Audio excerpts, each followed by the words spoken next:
Huitième très commun qu'ont tous les artistes et tous les producteurs à succès à travers le monde, c'est qu'ils ont pris le temps, ils ont fait une priorité de construire une équipe gagnante. Vous le savez, si vous me suivez depuis un petit moment, personne ne réussit seul dans cette industrie. On ne peut pas être à la fois l'artiste, l'auteur, le compositeur, l'interprète, l'ingénieur du son, celui qui mixe, celui qui enregistre, celui qui masterise, celui qui fait les créas graphiques, celui qui fait les clips, celui qui fait la promo, etc., etc. Bien que certains essayent, entre guillemets, certains le croient vraiment. J'avais rencontré un gars dans mon passé sur mon parcours qui était auteur, compositeur, réalisateur, interprète, il faisait tous ses chœurs, il faisait tous ses clips, il faisait ses mix, ses mastering et il faisait sa promo lui-même. Ça fait à peu près 16 ans, je crois, que je ne l'ai pas vu et je regarde de temps en temps sur ses réseaux sociaux. Il est toujours au même point, c'est-à-dire qu'il fait 2-3 projets par an. Il est très très fier et très orgueilleux, très fier de dire « je fais absolument tout seul », mais il ne se passe absolument rien dans sa carrière. Les meilleurs du monde se construisent une équipe à la hauteur de leurs ambitions. Alors, quand on parle de construction d'équipe, la plupart du temps, les artistes en tout cas, s'imaginent de passer de « je fais tout seul » à « j'ai 15 personnes qui bossent pour moi ». Et c'est pas comme ça que ça marche. En réalité, c'est comme dans la mafia. Je sais pas si vous avez déjà vu ces films de mafieux ou de gangsters ou de choses comme ça. Tu te rends compte qu'en fait, le chef de la mafia, il n'a pas 200 soldats à ses ordres en permanence. Il a un gars de confiance, voire 2, 3. En gros, il a un cercle très très restreint de généraux entre guillemets.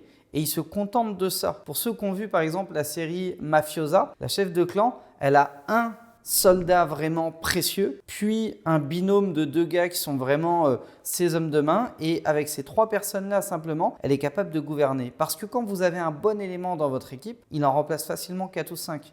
Par exemple, quand j'ai commencé avec un de mes premiers artistes, on n'était que 2. Lui s'occupait de toute la partie créa, entre guillemets, machin. Et moi, je m'occupais de toute la partie promo, marketing, etc. À lui seul, il était capable d'enquiller de la prod comme si on était 4. Et à moi seul, j'étais capable de faire de la promo, du marketing comme si on était 4. Si bien qu'à chaque fois qu'on croisait un autre artiste, un producteur ou un manager, les gens nous disaient « Putain, mais en fait, vous n'êtes que 2. On a l'impression que vous avez une équipe derrière vous. On voit vos affiches partout, on voit vos posts partout, on voit vos promos partout. Et puis, vous sortez un album tous les 6 mois. Enfin, c'est incroyable, quoi. » C'est exactement pour ça. Parce qu'un très bon élément est capable d'en remplacer 4 ou 5. Et puis après, du coup, va aussi se poser la question de la rémunération. Parce que c'est vrai que quand tu prends un pote ou quelqu'un comme ça, qui n'a jamais rien fait, qui n'a pas de background, qui n'a pas d'expérience, tu peux le payer au lance-pierre, voire ne pas le payer du tout. Mais c'est pas comme ça qu'on construit une Dream Team. Si tu vas voir le mec d'en bas de chez toi pour t'entraîner, tu ne seras jamais un athlète de haut niveau. Si tu veux être un athlète de haut niveau, il faut que tu ailles dans des centres spéciaux avec des entraîneurs aguerris qui ont de l'expérience et de la bouteille. Et ça, ça ne se paye pas au lance-pierre, voire même ça ne bosse pas gratis pour toi. Il se passe exactement la même chose dans l'industrie musicale. Si tu veux un bon manager qui tient bien ta carrière et qui va te chercher des projets intéressants, prometteurs, il va falloir le rémunérer correctement. Si tu veux qu'une personne dans ton équipe bosse à fond sur la promo, le community management, la communication, etc., il va falloir le payer correctement. Tu ne peux pas aller voir un attaché de presse qui est dans les 3 meilleurs attachés de presse du pays et lui dire « écoute, je veux que tu bosses mon projet, mais je vais te passer 200 balles ». Ça ne marche pas comme ça. C'est minimum 3 000 €. Sinon, ça ne sert à rien d'aller pousser sa porte. C'est la même chose dans votre équipe. Vous devez constituer un noyau dur de personnes qui vont avoir un fort niveau de compétence, un fort niveau de motivation et qui, à un moment donné, va être justement rémunéré par rapport à son implication. D'ailleurs, dans une équipe, on va avoir plusieurs niveaux de personnes. Le premier niveau, c'est le déserteur. C'est la personne que vous allez rencontrer qui va vous dire « ouais, moi, tu sais, je peux faire ça, j'ai envie de te faire ci, j'ai envie de te faire ça ». Et puis qui, au final, quand il va falloir être présent et passer à l'action, va s'en aller, va déserter. Le deuxième niveau, c'est l'exécutant, c'est le bon soldat. C'est celui à qui, dès que tu demandes un truc, il va le faire. Il faut juste que ce soit clair, à sa portée, mais il va le faire. Par contre, lui demande pas d'être créatif, lui demande pas d'innover, lui demande pas d'avoir un minimum de responsabilité, etc., etc. Ça, c'est le soldat, c'est un exécutant. Et il en faut. Dans les entreprises, il en faut. Par exemple, dans les maisons de disques, les secrétaires sont des bons soldats. C'est des exécutants purs et durs. Certains assistants juridiques sont des bons soldats. Certains assistants d'attachés de presse ou au service promo ou d'autres, ou même des sous-chefs de projet, sont des bons exécutants. On va leur donner des tâches, une mission, et ils vont exécuter la mission, ni plus ni moins. Et puis après, il y a les 2 niveaux les plus intéressants dans une équipe. Le premier niveau, c'est le patriote. Le patriote, il vient, donc je reprends l'échelle, on a le déserteur, le soldat, le patriote. Et au-dessus, on aura le général, mais ça, je vais vous en parler après. Le patriote, c'est quelqu'un qui se défonce pour vous, littéralement. Tu vois, par exemple, il y a un membre dans la formation. Bon, je ne vais pas le citer, mais voilà, il se reconnaîtra. Il a une voix incroyable. Il a une personne, une jeune femme qui bosse pour lui, qui est pour moi est une vraie patriote. C'est-à-dire que tu ne vas pas simplement lui donner une mission, tu vas lui partager une vision et le patriote, il va faire tout ce qui est en son pouvoir pour que cette vision devienne réalité. Tu n'as pas besoin de lui dire « ouais, il faut être là à 8h et tu t'arrêtes à 18h ». Il est là constamment, il se lève plus tôt, il se couche plus tard, il y a des temps de pause, il les prend pas forcément, il est à fond comme si c'était lui en fait. C'est comme si c'était sa carrière à lui, il la défend bec et ongle. Le patriote, c'est quelqu'un qui n'a pas besoin que tu lui dises pour monter en compétence, n'a pas besoin que tu le félicites constamment. Il est déjà tellement fier et heureux de faire ce qu'il fait qu'il n'a pas besoin que tu passes ton temps à lui passer de la pommade, etc., etc. Le patriote, il ne regarde pas non plus la rémunération. Bien sûr que c'est important parce qu'il faut bien qu'il vive, mais il n'est pas à quelques centaines d'euros près, il n'est même pas à quelques milliers d'euros près et il va même préférer sacrifier sa rémunération pour le bien du projet ou pour le bien de l'équipe. Le patriote, c'est un élément clé dans une équipe music business. Et puis au-dessus du patriote, donc après le déserteur, le bon soldat et le patriote, tu vas avoir le général. Et le général au départ, c'est toi, c'est vous, les artistes, les producteurs indépendants qui menez des projets. Vous êtes les généraux de vos projets, c'est-à-dire que c'est vous qui donnez les ordres, c'est vous qui êtes en première ligne, c'est aussi vous qui prenez les coups les premiers, c'est vous qui devez assumer pleinement la responsabilité de tout ce qui se passe dans l'équipe, que ce soit les réussites comme les échecs. C'est vous qui devez prendre l'honneur qu'on vous donne et avant que ça vous touche, le redistribuer au reste de l'équipe. Et c'est vous qui devez faire l'effort de voir la rémunération que vous faites et de décider de la repartager en plus de la rémunération déjà donnée aux patriotes et aux bons soldats, mais de repartager cet excédent auprès d'eux. Le général, en quelque sorte, c'est celui qui dirige les troupes, comme à l'armée. Cette image, et c'est pas pour rien, parce que je trouve que dans l'histoire du monde, les corps d'armée ont joué un rôle extrêmement important. Les déserteurs, les bons soldats, les patriotes et les généraux. Et puis à terme, il va se passer un autre truc, c'est que vous allez devoir nommer des généraux qui vont travailler pour vous. Ça, c'est ce qui se passe quand on commence vraiment à croître, qu'on commence à générer une immense carrière, qu'on devienne véritable star.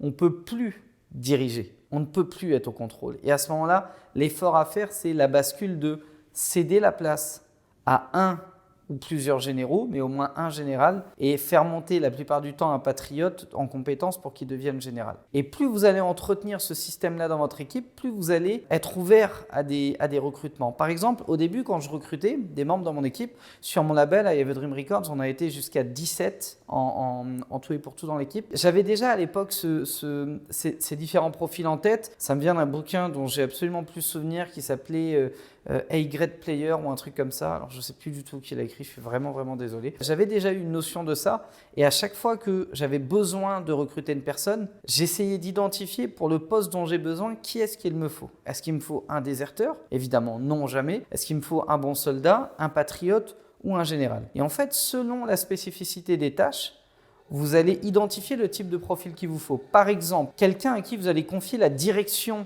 d'une équipe, vous vous doutez bien que ça ne peut pas être juste un bon soldat, ça pourrait être un patriote, mais il faut qu'il ait ce truc en plus d'avoir la poigne pour diriger une équipe et d'avoir envie de le faire, d'aimer ça. Donc ça ne peut être qu'un général. Une personne à qui vous allez confier par exemple le management d'une carrière d'un artiste. Pour moi, un manager, ça doit être un patriote avant tout, pas un général. Il n'est pas là pour diriger une équipe, il n'est pas là pour appliquer une vision, il n'est pas là pour driver entre guillemets la machine. Il est vraiment là pour se charger de faire en sorte qu'elle arrive à bon port et d'y mettre sa vie s'il le faut. Donc un bon manager, c'est forcément un bon patriote. On va avoir par exemple les personnes chez Musicecure qui font de la gestion de droits. Ça, on a besoin que ce soit des bons soldats, pas forcément des patriotes. S'ils peuvent être patriotes en plus, c'est bien, mais la qualité première, c'est que ce soit des bons soldats, des bons exécutants. Parce que quand tu as un contrat, tu as juste besoin de le lire, de checker tous les points clés importants et de le valider ou de l'invalider. Parce que quand tu as un dépôt d'œuvre, c'est la même chose. Parce que quand tu as un conflit ou une demande d'autorisation, tu dois juste être très cartésien dans ton approche et appliquer entre guillemets le plan pour que la mission soit accomplie. C'est tout. Quand vous avez ça en tête, vous allez comprendre qu'en fait, peu importe où vous en êtes dans votre développement, vous allez avoir besoin soit d'un patriote, soit d'un bon soldat. On n'a jamais besoin d'un déserteur et au départ, on n'a pas les moyens de s'offrir le luxe d'avoir un général. Donc, selon le poste que vous recherchez, identifiez déjà ce profil-là.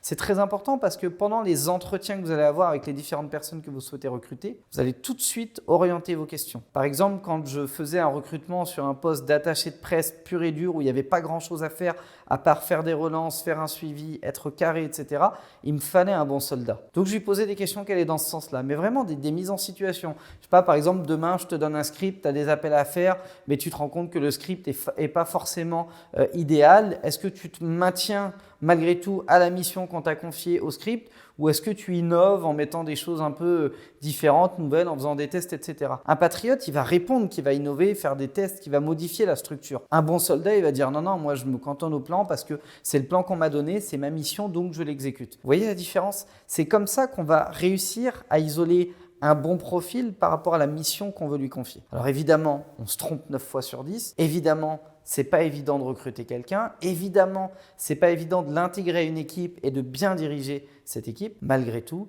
il faut que vous essayiez. Puis le dernier point sur lequel je voulais faire un petit éclairage, on va dire, c'est le fait que vous ne devez jamais arrêter de faire confiance. C'est vrai que quand on recrute son équipe, on a tendance à, quand ça se passe bien, être très fier, très heureux, d'avancer pleinement, etc., etc. Mais quand ça se passe mal, on a tendance à se dire que de toute façon, on le fait mieux soi-même, qu'on n'a pas forcément besoin des autres, que finalement, pendant 6 mois, j'ai perdu du temps, j'ai perdu de l'argent parce que tu comprends, j'ai payé quelqu'un qui finalement n'a rien foutu, ou j'ai payé quelqu'un qui finalement n'a pas fait l'affaire, ou j'ai payé quelqu'un qui m'a pourri la vie, qui m'a causé plein de problèmes, etc., etc. Donc, sous-entendu, j'arrête de faire confiance, j'arrête de recruter, j'arrête de déléguer. C'est la plus grosse erreur que vous puissiez faire. Et je sais que c'est pas évident. Moi, je sais qu'après mes premiers recrutements, j'ai été tellement mal que, je me suis dit, écoute, au final, j'ai toutes les compétences, je vais le faire moi-même. Et je faisais des journées de 20 heures quasiment. J'étais mort. Finalement, je faisais pas si bien que ça mon taf aussi.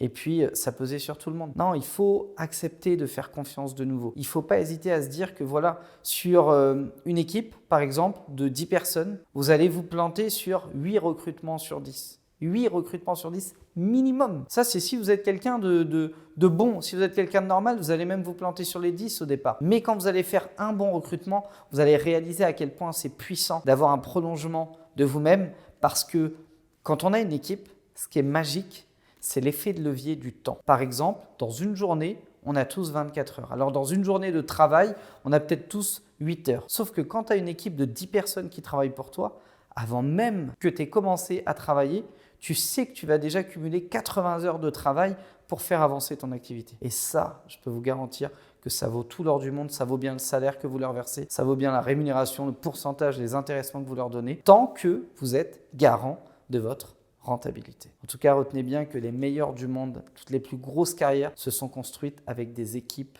de personnes inspirées, inspirants, motivées et qu'on considérerait même parfois comme des génies. À vous de jouer.